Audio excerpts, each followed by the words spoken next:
you just woke up, maybe it's almost nap time, whether that be for you or your kids, or maybe this is your wind down time before going to bed. We don't care when it is that you're watching, we're just glad that you're watching. Life gives us so many choices to make in our day, and we're so grateful that we are one of the choices. We just want to say thank you for taking the time to make us a part of your day and a part of your life. My name's Rachel, and I'm excited to get us started with a brand new series called In the Meantime. I don't know if you've ever been in a place in your life where you just feel stuck. Like there's no way to move forward, no way out of a situation. If you haven't, I really want your life. But I think we've all been there at some point though. And if you're like me, when I feel stuck, it can make me angry because I just feel helpless, like there's nothing I can do. But what if there was something we could do? Well, we're going to attempt to answer that seemingly impossible question over the next few weeks. What do you do when it seems like there's nothing you can do? I personally can't wait to hear the answer. I'm not going to keep you waiting any longer. So grab your coffee, curl up with your favorite blanket, or don't do any of that. But for now, let's get the drop on what's going on with Bridge Church.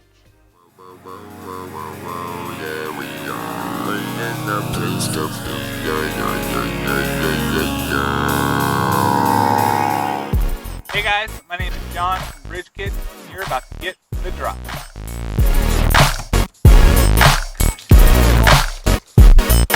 It's shocking result. Oh, did you put it in the refrigerator? Thanks so much for joining us this week. But what we really want is to get to know you.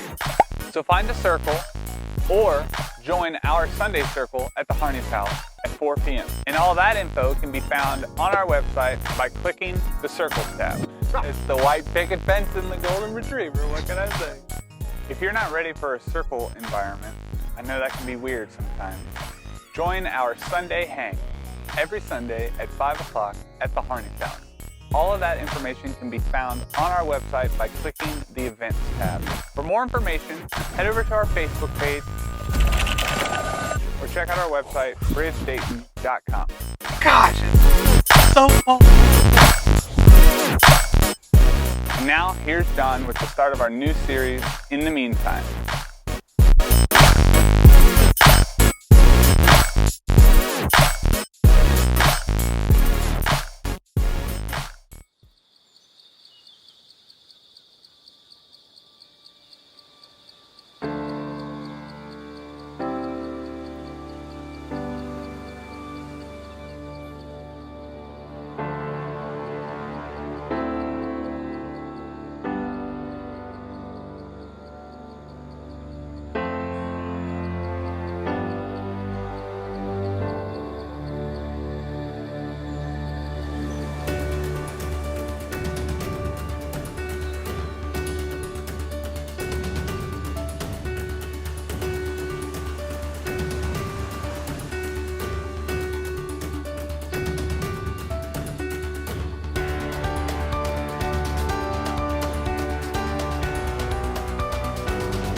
I can remember when our oldest son, Spencer, was a baby. You know, we were trying to figure this whole parenting thing out.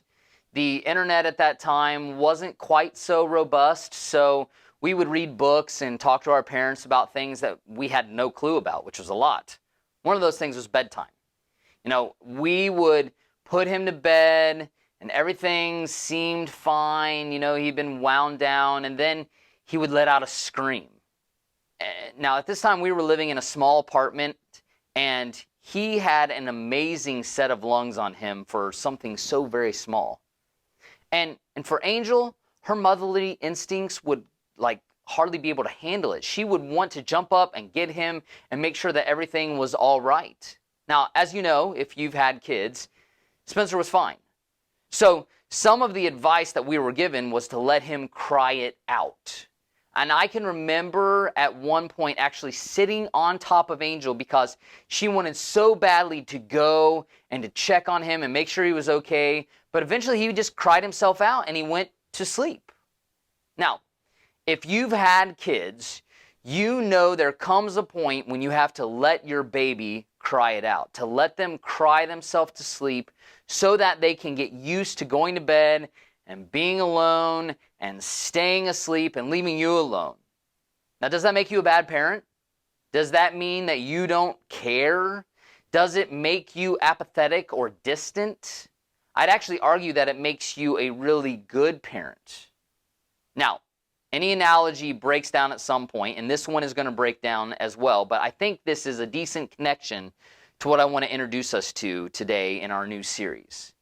I want to look at what might be a very familiar story to many of you, especially if you grew up in the church, and I want to look at this because this is a person that Jesus knew and loved, and yet he set him up for the stuff that many of us have or are experiencing in our lives right now. The things that happen to make us think, God, where are you? Do you really love me? Do you know my name? Do you care? I mean, give me a sign, throw me a bone, right? I just need to know that you're present in the midst of these circumstances because nothing seems to be getting any better, and there's really no hope of things getting any better in my life. The person I want to look at is John the Baptizer. Now, you may think of him as John the Baptist, but he wasn't a Baptist in the sense of like what we know. He was the guy who baptized, so that's how he got his nickname. So, really quickly, I want to tell you this story, and I want to try to illustrate the point here that we're trying to make. So one day, Jesus is teaching in Galilee when a couple of guys walk up on him teaching and they say, hey, Jesus, we have a question for you. We are John the Baptist's disciples, basically, people that John taught and followed him and went on the mission with him. And John had sent them to Jesus to ask him this question. Are you really Jesus? Are you really the Messiah? Are you really the one that we've all been waiting for? John wants to know. Now, if you heard this growing up in Sunday school or in a sermon maybe before, you know why John didn't go and ask this for himself. It's because he was in prison. John is in prison because he took some shots at the rulers of the regions where he lived and preached at this time.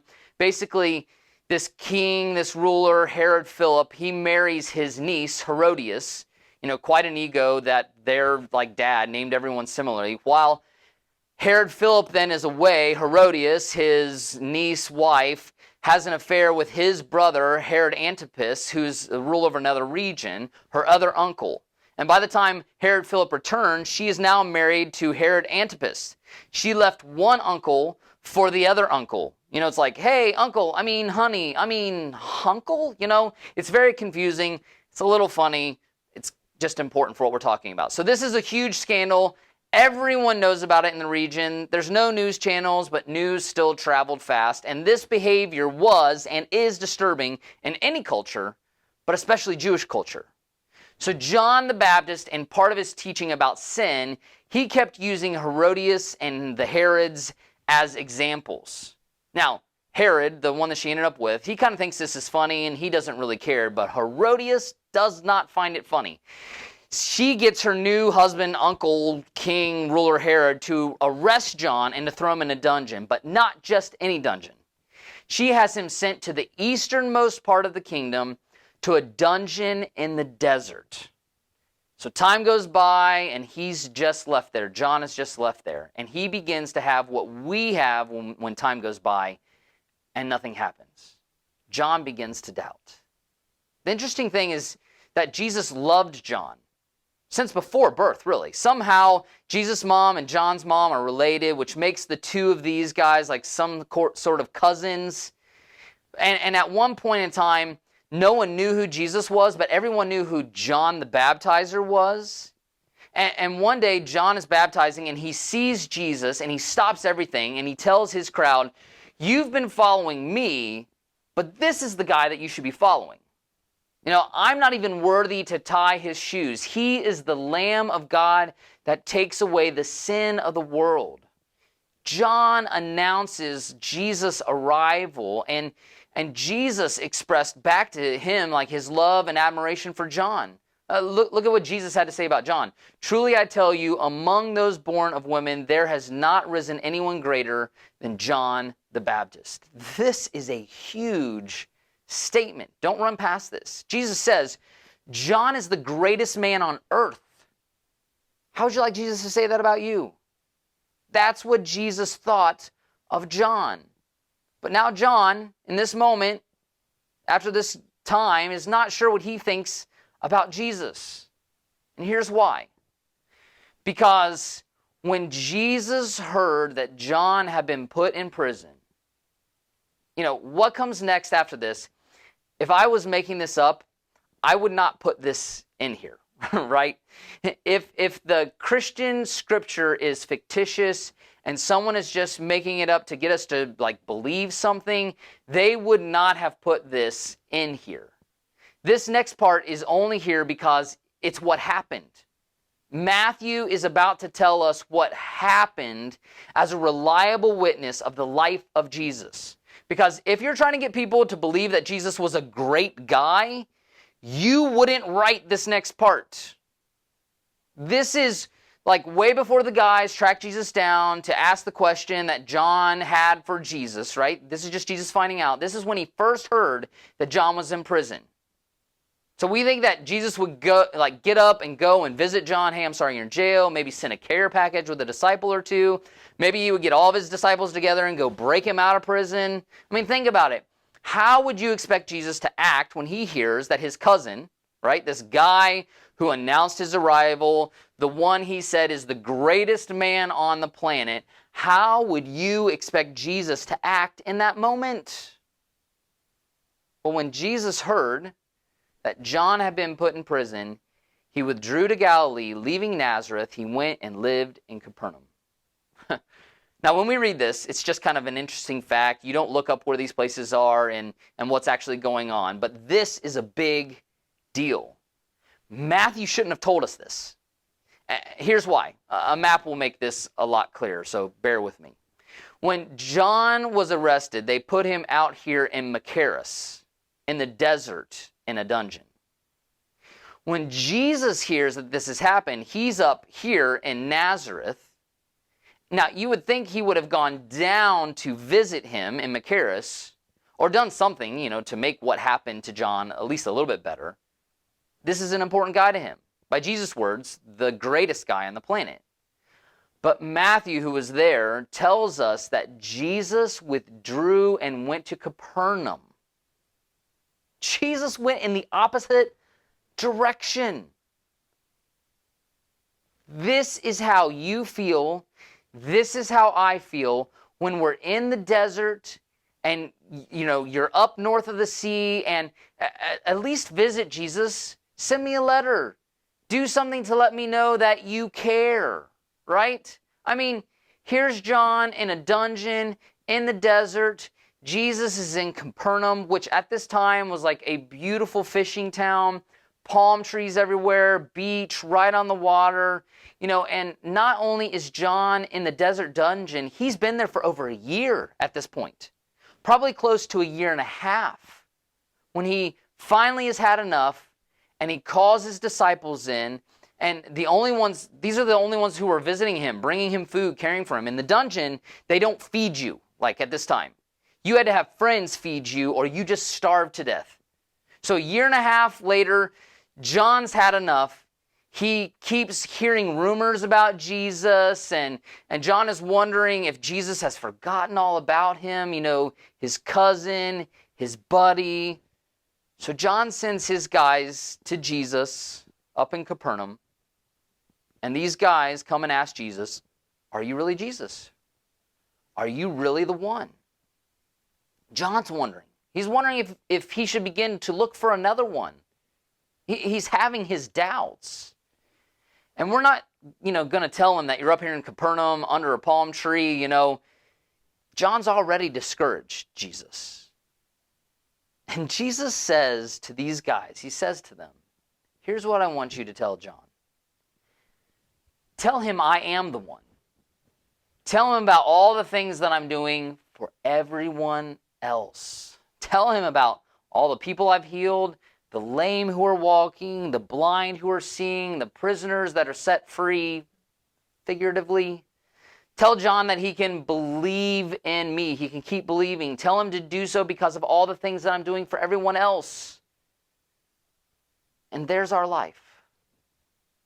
The reason I tell you that is because when you're hanging out in Machaerus in the desert and you're wondering where Jesus is, Jesus can still love you, and Jesus can know exactly where you are, and Jesus can know your name and not love you any less, and not be any less active in your life. If he did that for John the Baptist, the greatest man on the planet, he can absolutely be doing it right now in your life. Here's the amazing thing, and why I think the scriptures are so interesting. Right after these guys leave, Jesus says the most interesting thing. Look at this. Here's what he says. Blessed is anyone who does not stumble on account of me. This is such a powerful statement. This is an admission of guilt, actually. In other words, what Jesus is saying is, blessed is the one that does not interpret my silence as my absence. Blessed is the one that when I do things or don't do things, don't answer certain prayers, don't come through the way you think I should, I don't speak, I don't change circumstances. Blessed is the person who trusts me and believes in me and follows me in spite of my actions. Blessed is the person who continues to trust me even when I don't seem to be acting on their behalf. Just like John the Baptist. In other words, don't interpret God's silence as absence. Don't confuse God's apparent absence for apathy. This message isn't like an, oh man, I'm so glad you told me this, John. I feel so much better. I think I don't even need to listen to the rest of this series. I'm so good to go now. No, I get it. This doesn't feel great. I'm just hoping to create a new category for you, possibly a brand new category for you, to understand that your unanswered prayer does not mean that God is uninterested. You and John the Baptist have something in common. You and some of the finest people who have ever walked the planet, and some of the people that God has used in the most unique of ways, you have something in common, and God's silence is not evidence of absence. And his apparent absence is not a reflection of apathy. And how do we know that? Because of the story of John the Baptist and the story of other people down through history. There is a category where we feel abandoned, and yet we are not abandoned. There is a season of life where God seems silent and still, and he is neither. But I love these words, and remember them. Blessed is he, blessed is she who does not stumble, who does not lose their faith on account of me. Jesus knew all about John, and your heavenly Father knows all about you. You can bank on it. Is there something that you are wrestling with today and wondering when or if God is going to show up? All I want you to do is realize that God has not left you. He's not apathetic towards you. His stillness does not mean he is not moving in your life. And then get in a circle and talk about this. And come back here next week for part 2.